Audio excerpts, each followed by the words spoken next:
not giving up to come together as it is the custom.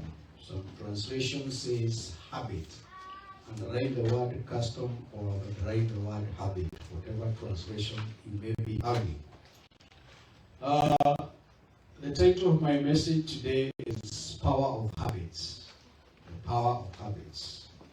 If you started with us, the pastor started by telling us about the custom of the early church. So we are in the Spirit of God. Don't know why the Lord wants us to talk about these customs, because the pastor started it, and I'm picking from there, and we will continue as we speak about customs or habits. I want to state to us that so much in our lives is influenced by our habits. So much of what we do in our lives is influenced by our habits. And for that reason, we need to be very alert and informed about this very important component in our growth, development, and well-being. Jesus and Paul, as we have read, had a habit, which is a custom, that influenced and directed and regulated their movements and actions.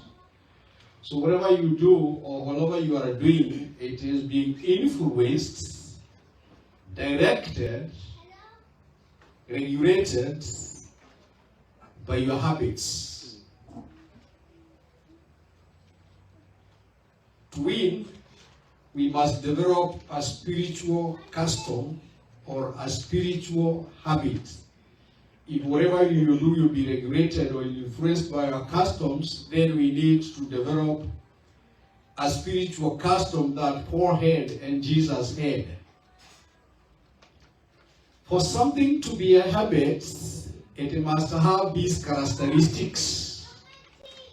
One, it must be regular. Something that is regular becomes a habit, and it can influence, it can direct your life. Something you are used to do, it must have a characteristic that you have used to doing it. It is not strange. It is something that you know you are used to it, and you feel at home with it. Then it becomes your habit. Number three, it is an established pattern. So Jesus had an established pattern. Paul had an established pattern. So wherever they got themselves, they looked for a synagogue because they were accustomed. It was regular. They felt at home with that custom. It was an established pattern. And in a layman's language, you can say something you keep doing until you try to stop it and you can't. In a layman's language, it's something you keep on doing.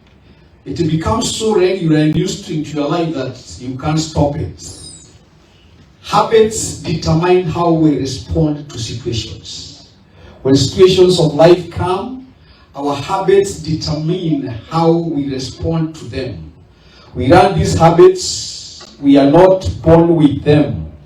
We can see a habit and copy it. We can hear. We can train ourselves. And psychologists, and I'm one of them, we say 90% of the things we say and do are governed, influenced, and directed by our habits.